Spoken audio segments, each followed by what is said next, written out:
I am Mark Carney. I'm the best of them all. I have managed crisis in the past. Holy smokes, Mark Carney lied the entire time. Welcome back to Moose and Loose. My name's David. Today, this bombshell story is coming out that Mark Carney, when he talked to Donald Trump over a month ago, Trump had already talked to him about Canada becoming the 51st state. Mark Carney lied about it, put out this image that they didn't talk about it, which made Mark Carney seem more respected by Donald Trump. That's not the case. This has just come out now, proving Mark Carney's a complete liar. Let's jump into this. This story just broke recently, and Mark Carney's having a press conference where they're able to ask him about this. Good morning, Mr. Carney. Ashley Burke, CBC News. On March 28th, did President Trump bring up the idea of Canada becoming the 51st state during that call with you? As I just said, the president brings this up all the time. He brought it up yesterday, he's brought it up before.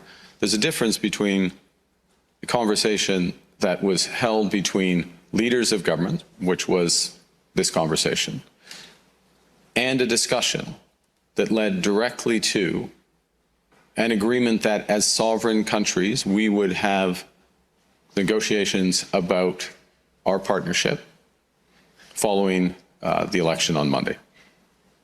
That's what the president and I agreed. That's what both of us reported back. And that's what I'm ready to do. And what's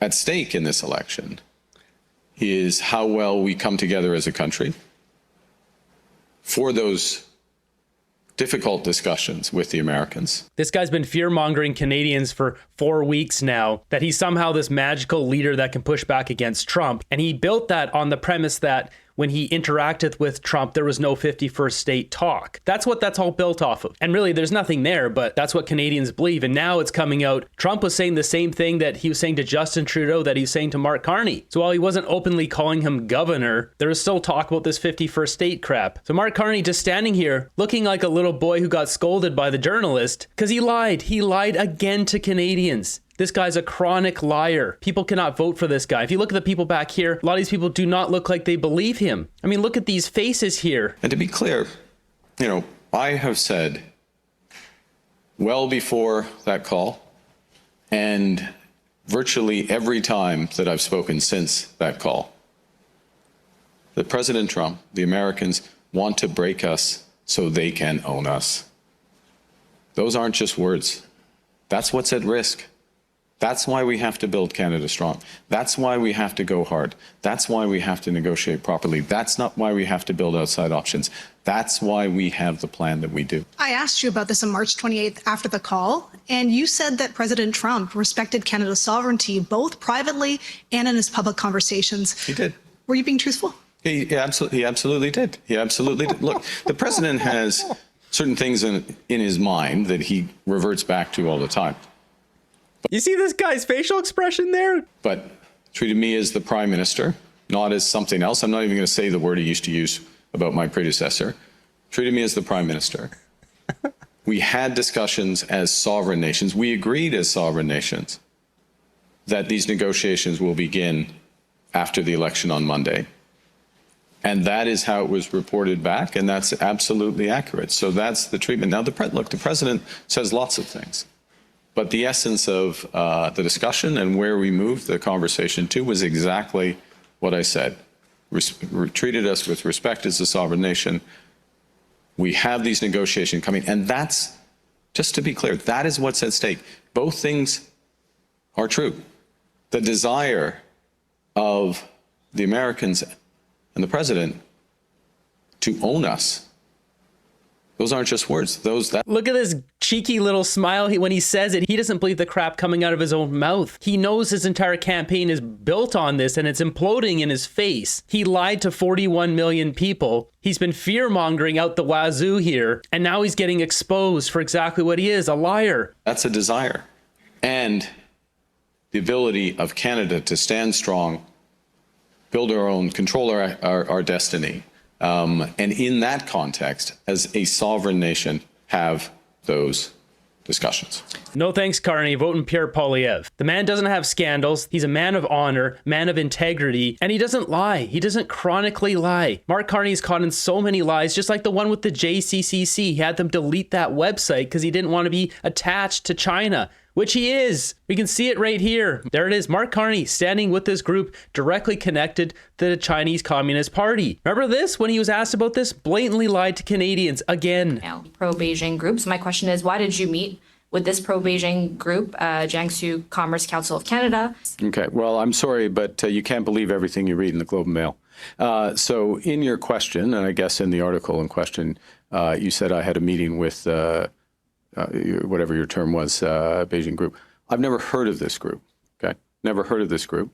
Certainly didn't have a set-up meeting with this group, full stop. So check your sources before you write things like that, okay? Except he did have a meeting with that group. He's a chronic liar because it's right here. Here on the Wayback Machine, I've got this page bookmarked. Sorry about that, Carney. You can see here this entire website praising Carney. Here he is meeting with the JCCC. He lied. He lied again. He keeps lying to Canadians. Do Canadians want a chronic liar and a tax dodger as Prime Minister? I think you've ducked Ashley and Laurence's question, so I just give you one opportunity again.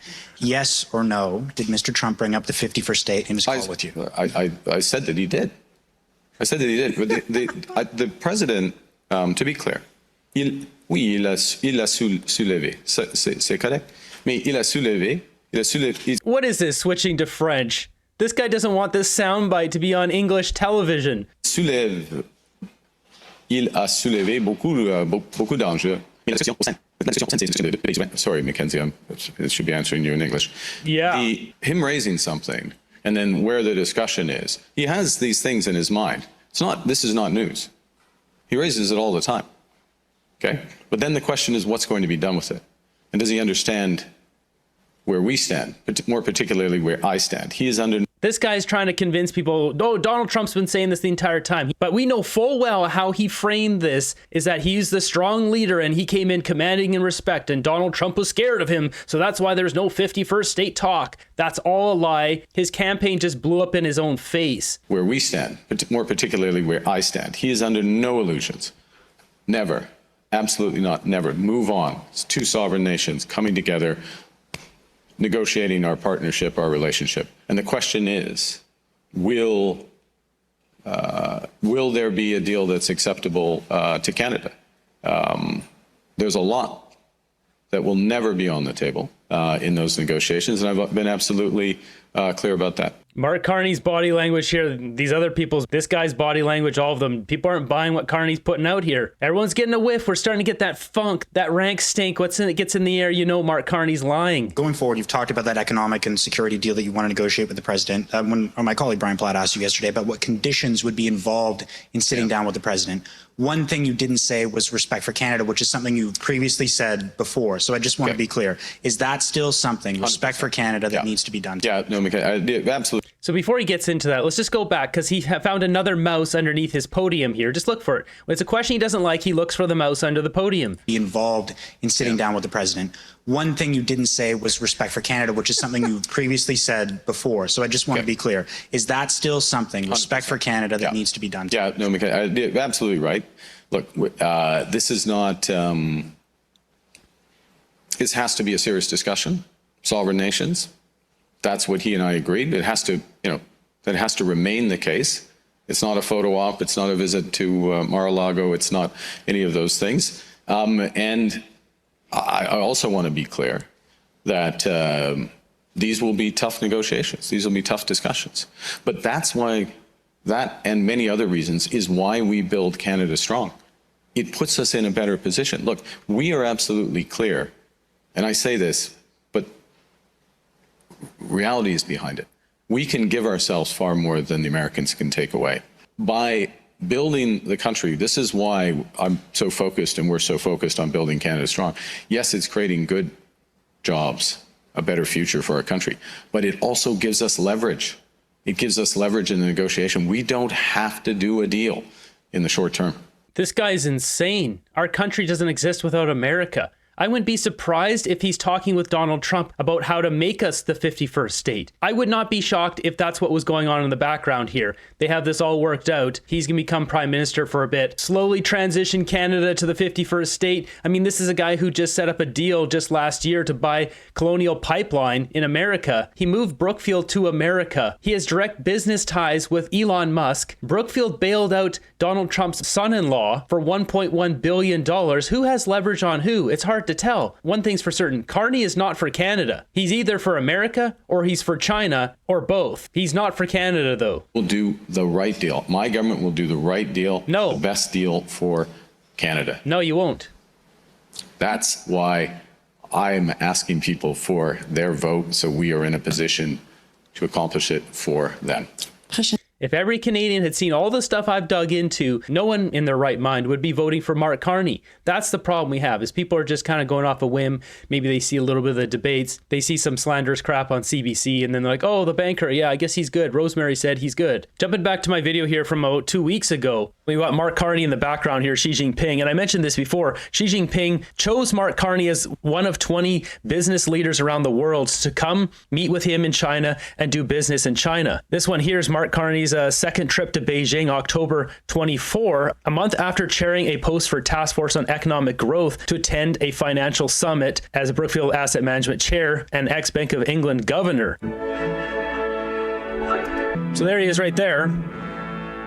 This was 6 months ago. This wasn't like 5 years ago. A symbolic relationship works between Brookfield and the state-owned China Investment Corporation. Carney's been inclined to accommodate Xi's every wish since Xi assumed leadership in 2012. We got China Investment Corp close to buying 12.5 stake in Brookfield Infrastructure Partners, British Columbia Timberlands for $100 million. Brookfield and CIC team up for $2.7 billion purchase in IFC Seoul. Mark Carney back here, Xi Jinping there. Important insight into Mark Carney as an economic advisor and potential Liberal candidate. Parliament voted unanimously to call it Uyghur genocide, and he declined to do so. Nothing out of the ordinary, really. Just Mark Carney hanging around China Chamber of Commerce and UK meetings, having private chats with some of the most senior Chinese Communist Party officials. Compromise Carney. Here we got Carney on the screen. We've also got Dominic Barton. Mark Carney at the China Development Forum 2024 in Beijing. It's a good thing the Chinese yuan became a global reserve currency. Compromise Carney. So which one is it? Is Carney for China or America? Or is he trying to play the field on both countries? It's not Canada. So next up, another reporter asks him to talk about what the contents of the call with Donald Trump was a month ago.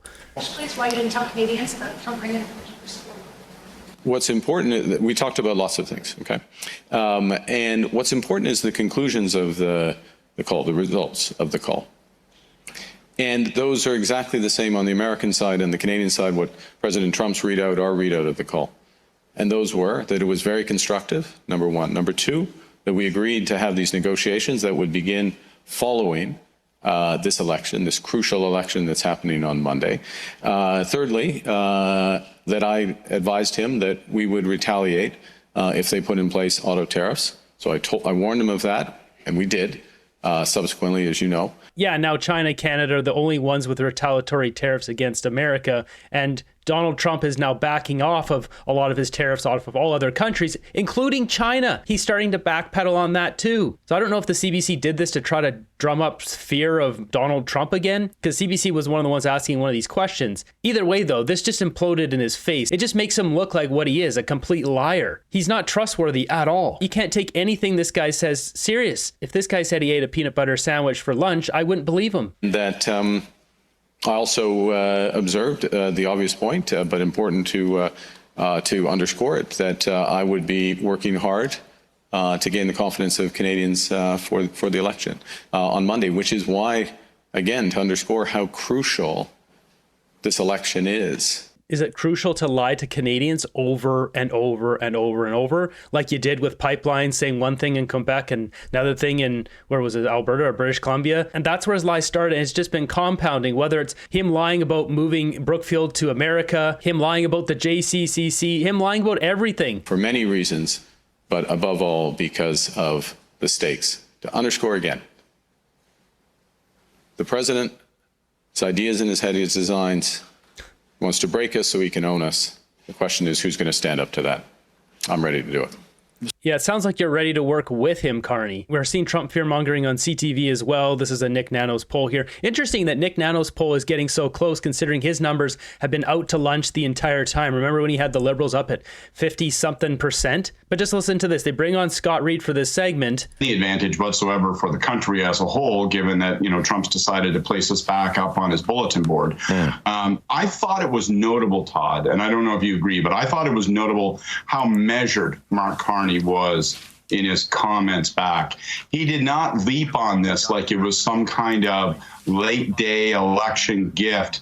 He didn't look like he was trying to exploit it. If anything, he was almost apolitical in his reaction. He was very measured, and I thought that was interesting. And it just makes me wondering, coupled with yesterday him talking about the necessity of whoever becomes prime minister after the election sitting down as soon as possible with Donald Trump, makes me wonder if he's already thinking ahead about how to manage the Oval Office.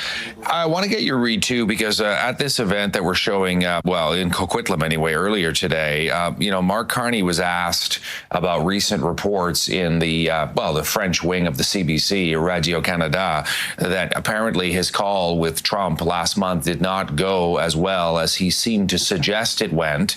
And he was just getting hammered with questions in English and French on this, yes, by Radio-Canada, but also by the Canadian press and other media who seemed to be trying to get him to admit that, in fact, it didn't go that smoothly. Your take on what that means?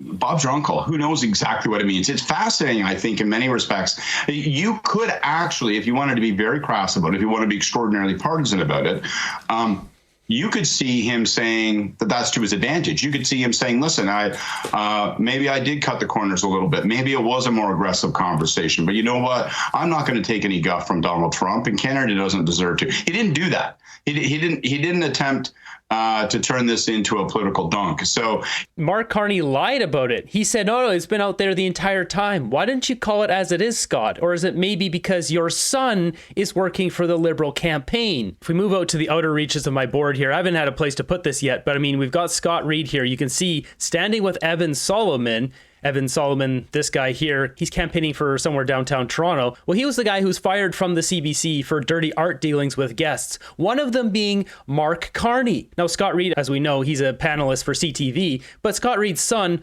works for the Liberal campaign. As Oil Exec mentioned here, it was slipped out in this clip. It wasn't slipped out by Scott Reed. It was actually slipped out by Corey Tanecki. For Carney, I thought his best moment was the where he said, look, I know you've wanted to run a campaign against Justin Trudeau and a carbon tax for 2 years, but neither one of them are around anymore. That's passing the test that Kamala Harris wasn't able to pass. What does the Liberal campaign do with that? Like, no disrespect to certainly your son, Scott, but I think the Liberal advertising has been largely underwhelming, and so Corey slipped it out there. I mean, it's been obvious this entire time that Scott Reed is helping the Liberal Party. Having the guy on so much on CTV when his bias is so clear. Aren't these panelists supposed to be unbiased? At least mostly unbiased? So with this blowing up in Carney's face today, he's proven that he's once again a liar, and he's lying about his biggest campaigning topic, Donald Trump. We have this chronic liar, Janice McGregor, here trying to clean up the mess for him. We're not going to go over this, but I mean, CBC is on it right away, downplaying the whole situation, trying to drum up more fear for Carney. But someone who isn't trying to help Carney with this, Yves-Francois Blanchette, the Bloc leader, blasting him. I seem to recall that you had initially described that phone call between Mr. Trump and Mr. Carney as somewhat positive. What's your reaction now that you understand that Mr. Carney may not have disclosed everything from the call, that Donald Trump did in fact refer to the 51st state threats again?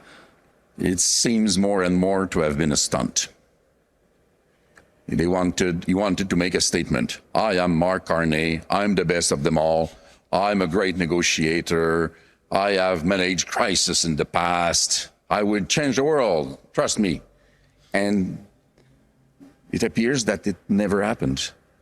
That the call was not what has been described afterwards.